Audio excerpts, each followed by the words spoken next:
शौनकादि ऋषि पूछते हैं कि उन्होंने कथा कैसे सुनी, हमें बताइए। एकदा ही विशालाय चत्वार ऋषियो मला। बंधुओं, शौनक जी तो सुत जी बताते हैं, एक बार जो है सनकादिक ऋषि सनत, सनंदन, सनत कुमार और सनातन, ये चार सनकादि ऋषि कहलाते हैं। ये पृथ्वी पर भ्रमण कर रहे थे और इनका क्या है, कथा मात्र एक जीवनम, मतलब इनका जीवन ही कथा के लिए है। और ये इतने निर्मल है और इतने अच्छे भाव है इनके, इनको कथा सुनाने वाला अगर कोई मिल जाता है तो ये श्रोता बन जाते हैं, और कोई सुनने वाला मिल जाता है तो ये वक्ता मिल जाते हैं।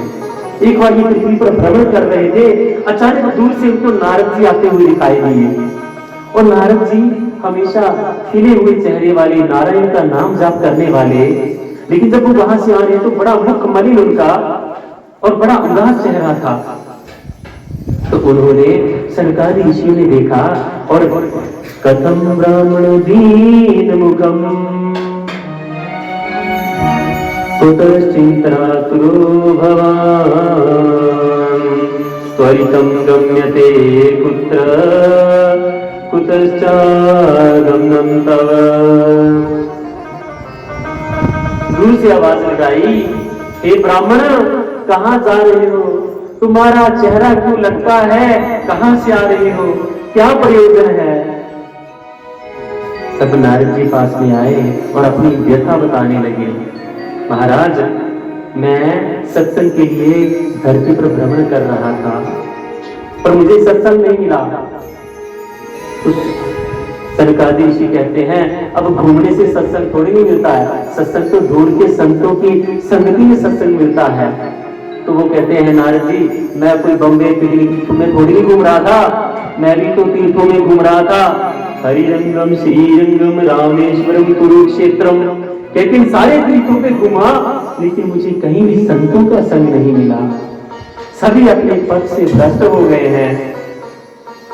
और वहां पर जब मैंने देखा मुझे शांति नहीं मिली, तो मैं भागता हुआ मन में विचार किया कि क्यों ना वृंदावन में जाऊं, जहां पर भगवान ने अनेक लीलाएं की हैं, वहां पर शायद मन में कुछ शांति मिले।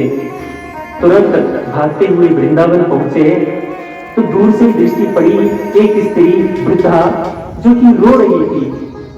अब जब उनके जाने लगे तो मन में विचार आया कि जाऊं। देखा कि स्त्रियों का स्वभाव बड़ा विचित्र होता है, पल में रोने लग पड़ती हैं, पल में हंसने लग पड़ती हैं। तो जाऊं ना जाऊं, मन में विचार कर रहे थे ऐसा। अब बढ़ रहे हैं उनकी ओर, लेकिन मन में जाके नहीं रहने दो, ऐसे तुरंत पीछे मुड़ने लगे। तो उस स्त्री ने उनको देख लिया और क्या कहती हैं, भो भो साधु क्षणं तिष्ठा मच्चिंतामपि नास्य दर्शनं तव लोकस्य सर्वदा गहरं परम। अब नारद जी तो मुड़ के जाने लगे, लेकिन उसने देख लिया। वो कहती है, हे साधु, 2 घड़ी रुको, मेरी चिंता का नाश करो, और तुम साधु संतों का दर्शन ही परम कल्याणकारक होता है, इसलिए रुको। जब आवाज लगाई तो नारद जी तुरंत भागते हुए वहां पहुंचे। क्या देखते हैं, एक माता जी हैं, उनके आगे 2 वृद्ध पुरुष पड़े हैं और उनकी आयु लगभग 90 साल के वृद्धों की अवस्था दिख रही है। और वो जो वृद्धा थी वो कुछ तरुणी अवस्था में है। वो कहते हैं, अच्छा देवी बताइए क्या सेवा करूं आपकी? कहते हैं, महाराज, ये मेरे ना, ये जो वृद्ध है ये मेरे बालक हैं। कहते हैं, ये बालक आपके पहली बार देख रहा हूं, माता 20 साल की और बेटा 90 साल के, ये कैसे हो सकता है? तो भक्ति महारानी कहती हैं, आपने शायद मुझे पहचाना नहीं, मैं भक्ति हूं। कहते, देवी, अच्छा आप प्रभु की प्यारी भक्ति महारानी जो सबके हृदय में निवास करके प्रभु की प्राप्ति का लक्ष्य अच्छेदित करती हो? कहते, हाँ मैं वही भक्ति हूँ। कहते, पर आपकी और ये आपकी बालक, ये तो ज्ञान और वैराग्य है ना, कहते हाँ महाराज, ये ज्ञान और वैराग्य है। कहते फिर ये वृद्ध कैसे होंगे, ये तो तरुण अवस्था में थे जब भगवान यहाँ से गए। तो तब तो तरुण थे, लेकिन कलयुग का प्रभाव ऐसा पड़ा कि हम तीनों वृद्ध हो चुके थे।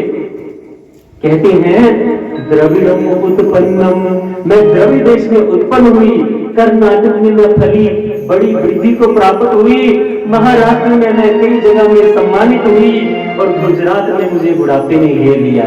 गुजरात में तो हम तीनों बुढ़ापे की अवस्था में थे, परंतु जब वृंदावन में पहुंचे तो मैं तो तरुणी अवस्था में आ गई, लेकिन मेरे पुत्र ज्यों के त्यों रहे। और यही हाल रहा, इदम स्थानम परम परित्यज्यम विदेश गम्यते मया।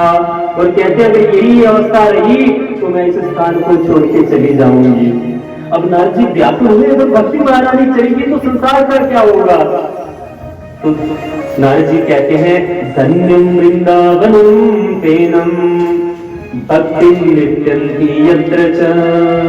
कहते हैं हे महारानी, ये तो वृंदावन आपके कारण ही धन्य है, यहाँ पर तो भक्ति सदा नृत्य करती रहती है। नारद जी मैंने सुना है, क्या सुना है, जयति जगत माया यस्य कायाधवस्ते, जयति जगत माया यस्य कायाधवस्ते, वचन रचन मेकम केवलम चाकल्य, वचन मचन रेकम केवलम चाकल्य, ध्रुव पदमपि यातो यत् कृपातो ध्रुवोऽयं, ध्रुव पदमपि यातो यत् कृपातो ध्रुवोऽयं, सकल कुशल पात्रं ब्रह्मपुत्रो नतास्मि, सकल कुशल पात्रो ब्रह्मपुत्रो नतास्मि। कहती हैं हे देव आपकी जय हो, आपके कारण ही आज ध्रुव जी आकाश में चमक रहे हैं, और आपकी उपदेश के कारण ही इस संसार में प्रहलाद जैसे भक्त हुए। हे नारद जी, उन बच्चों पे कृपा की, मेरे बालकों पर भी कृपा करो ना, जिससे ये भी कुछ तरुणी अवस्था को प्राप्त हो। उनका बड़ा गुणगान करते हुए भक्ति महारानी जी ने नारद जी को प्रसन्न किया। नारद जी कहते हैं मैं जरूर कोशिश करता हूँ, और मैं आपसे वादा करता हूँ कि मैं आपके पुत्रों का कल्याण जरूर करूंगा।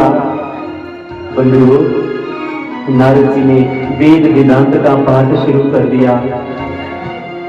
जब पाठ शुरू किया तो आकाशवाणी हुई, क्या उद्यम सफलस्तेयं भविष्यति न संशय। कहते हैं प्रयास करो, भविष्य में फल जरूर मिलेगा। अब नारद जी परेशान हो गए, बीमारी लगी हुई है, कहते कोशिश करो दवाई मिलेगी। अब कोशिश करें कहां जाए, पता लगे कि इस साइड जाए तो दवाई मिलेगी तो इस साइड भाग जाए, इस और मिलेगी तो इस और भाग जाए, लेकिन बताया कि कोशिश करो।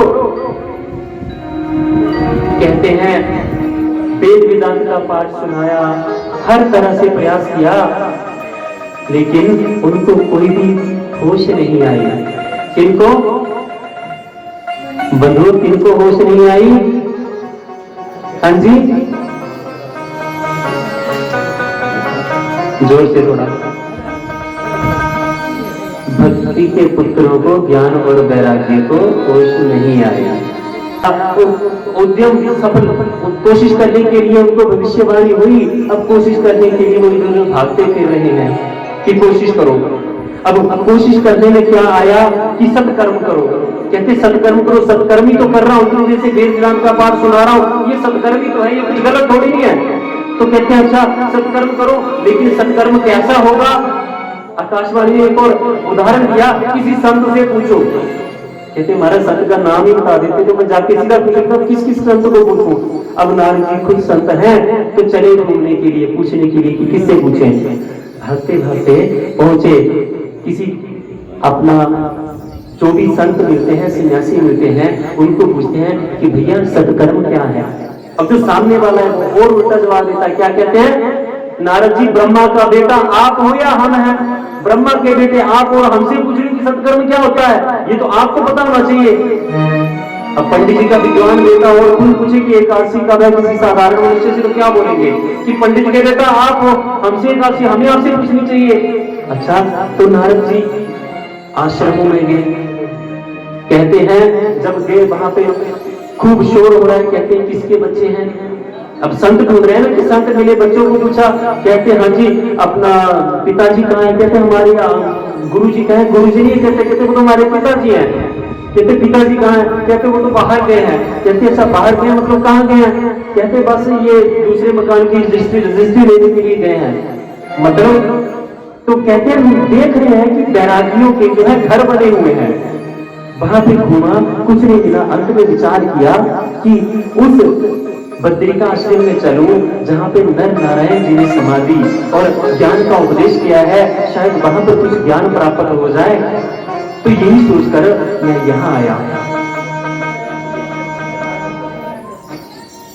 कहते हैं जब सारे जगह कहते हैं कलयुग का प्रभाव महाराज इतना बढ़ गया कि मैं आपको क्या बताऊं। कहते क्या हुआ, क्या देखा। कहते हैं महाराज आजकल तो जो हाल है परिवारों का विखंडन हो गया है, छोटी सी बात को लेके अलगाव की स्थितियां बन जाती हैं। यहां तक देखा कि मनुष्य का जो कर्म है उससे भ्रष्ट होकर उससे उल्टा आचरण करना शुरू कर दिया है। इसलिए मैं अब बद्रिका आश्रम में विचार करके आया कि यहाँ कोई संत मिलेंगे तो मैं उनसे पूछूंगा, अब हे शंकराचार्य ऋषियों आप मेरा मार्गदर्शन करो कि सत्कर्म क्या होता है। कहते तुम्हारी यही समस्या है, शंकराचार्य जी पूछते हैं। कहते हाँ ये समस्या। कहते इतनी छोटी समस्या के लिए क्यों चिंता कर रहे हो। कहते चिंता कर रहे हो, मैं समझा नहीं। कहते इसका है ना उपाय। कहते क्या उपाय है। कहते श्रीमद् भागवतम श्राव्य शोक दुख विनाशनम। कहते श्रीमद् भागवत जो है वो सभी दुख और शोकों का नाश करने वाली है। अब नारद जी को मुंह लटका के लगे। कहते तो मुझे पता था, इससे क्या होता है। कहते इसका पता था का क्या मतलब है। कहते आपको जानते हैं जब वेद व्यास जी ने रचना की थी तो उनको मैंने ही सूत्र दिए थे और मैंने उनको बताया था कि रचना करो। तो इसमें क्या होगा, इसमें कुछ भी नहीं है, वेदों का सारी तो इसमें है। कहते अच्छा बड़ी अच्छी बात कही आपने। अब शंकराचार्य ऋषि उनको समझाते हैं, क्या कहते हैं। कहते अच्छा एक बात बताओ, आपके पास का एक आम का फल लेके आऊं और आप आम खाओ तो आपको आम बड़ा अच्छा लगे, मीठा लगे। आपने खाया आपको मीठा लगा। अब आप सोचो कि इसका आम कितना मीठा है तो इसका पेड़ कितना मीठा होगा। मैं पेड़ को खा के देखूं तो क्या वो स्वाद आएगा, आएगा ना, मीठा होगा, ज्यादा नहीं होगा। तो कहते वो स्वाद आएगा क्या। नारद जी कहते नहीं बिल्कुल नहीं आएगा। कहते हैं तो जितने भी वेद हैं ये वृक्ष हैं और ये जो भागवत जी है इन वृक्षों पे लगा हुआ मीठा फल है। अरे ये फल ऐसा है जिसमें न छिलका है न गुठली है, इसलिए पीवत भागवतम रसमाल्य हो। अच्छा नारद जी कहते वो तो मैं समझ गया, लेकिन ये आपकी बात मुझे समझ नहीं आई, लेकिन फिर भी जो वेदों में वही तो है इसका, तो और क्या चीज अलग है इसमें। कहते नारद जी एक बात बताओ, दूध से घी बनता है। कहते हाँ दूध से घी बनता है। कहते दूध को आप कितने दिन सुरक्षित रख सकते हो। कहते 1-2 दिन रख सकते हैं। कहते घी को कहते मुझे जब मर्जी तक रख लो। कहते हैं तो वेद जो है वो दूध है और ये जो श्रीमद् भागवत है इस दूध का मंथन करके मथा हुआ मक्खन के बाद निकलने वाला घी है। गन्ने का रस आप एक दिन, आधा दिन, 2 दिन रखते हैं खराब हो जाएगा, लेकिन जब उस गन्ने की शक्कर या गुड़ बन जाए तो सालों साल रख सकते हो। तो कहते हैं इतने उदाहरण दिए उन्होंने। तो नारद जी बड़े प्रसन्न हुए। अरे मैं तो समझ रहा था कि मेरा समाधान नहीं होगा, लेकिन हमारे वेदों ने शास्त्रों ने ठीक कहा। क्या कहा है, बिन सत्संग विवेक न होए, बिन सत्संग विवेक न होए, राम कृपा बिनु सुलभ न होए, राम कृपा बिनु सुलभ न मुझे इतना तो पता लग गया, कोई जितनी मर्जी किताबें पढ़ ले, जितना मर्जी पंडित बन जाए, लेकिन जब तक गुरु सही दिशा में ज्ञान का केंद्रीकरण ना करे, तब तक कोई विद्वान नहीं बन सकता। इसलिए आपने मेरी समस्या का निवारण कर दिया। अब कथा तो होगी, अब कथा कहाँ होगी ये बताइए मुझे। वो पूछते हैं जहां नारद जी आप बोलोगे वहां पर कथा होगी। पर सनकादिक कहते हैं हम तो सोच रहे थे कि नारद जी के दर्शन हुए, अब नारद जी से हम कथा सुनेंगे, परंतु हमें सुनानी पड़ेगी। कोई बात नहीं, हम सुने या सुनाए, हमारा ही आनंद है। तो कहते हैं गंगा द्वारा स्मीते तू तटमानंद मानता। कहते हैं गंगा के तट पर जो है इस कथा का आयोजन हो। हरिद्वार में कथा का आयोजन रखा गया और जो है जैसे ही कथा का आयोजन होने लगा, जितने सारे ऋषि हैं वो सारे एक दूसरे को पकड़ पकड़ के ला रहे हैं, अरे तू भी चलना, तू भी चलना, तू भी चल। क्यों बंधुओं, कथा खुद सुनने का ही फल नहीं होता। अरे कथा जब शुरू होती है ना, एक कथा में एक पानी का गिलास भी बरसाने वाला, किसी को पिलाने वाला भी अनंत पुण्य को प्राप्त करता है। जैसे होते हैं किसी कंपनी के एजेंट होते हैं, उनका कमीशन होता है। भागवत में किसी को भगवान के चरणों में जोड़ने वाला भी उसी तत्व को प्राप्त होता है। आपको पता है रासुई यज्ञ, जब पांडवों के यज्ञ हुए थे तो भगवान जी ने कुछ पत्थर उठाए थे। तो मतलब कहने का इतना है, जब भी कोई तीर्थ पे या जब भी कोई ऐसा अनुष्ठान होता है ना, उसमें छोटी सी सेवा देने वाला व्यक्ति, चाहे वो पानी पिलाने का है, चाहे वो जूतों को इकट्ठे एक साइड लगाने एक और लगाने का काम है, चाहे कुर्सियां रखने का है, चाहे किसी को बिठाने का है, चाहे झाड़ू लगाने का है, एक एक छोटा छोटा काम भी महान पुण्य को प्रदान करने वाला होता है। तो जितने भी ऋषि मुनि हैं वो सोच रहे हैं कि हम तो जा रहे हैं, चलो इनका भी कल्याण हो जाएगा और इनका कल्याण होगा तो हमारा भी हो जाएगा। एक दूसरे को पकड़ पकड़ के लेके जा रहे हैं। बंधुओं, जब कथा आरंभ हुई तो सनकादि ऋषि व्यासपीठ पर आरूढ़ हुए और कथा को सुना रहे हैं। नारद जी सभी बैठ के कथा सुन रहे हैं। तुरंत भक्ति महारानी अपने पुत्रों के साथ आई, व्यासपीठ पर प्रणाम किया और कहा हम कहाँ बैठे। अरे भक्ति महारानी, आप तो भगवान के परम भक्ति हो, भक्त हो, आप तो अपने भक्तों के, भगवान के भक्तों के हृदय में विराजमान हो, जिससे कि ये भक्त जो है अपना कल्याण कर सके।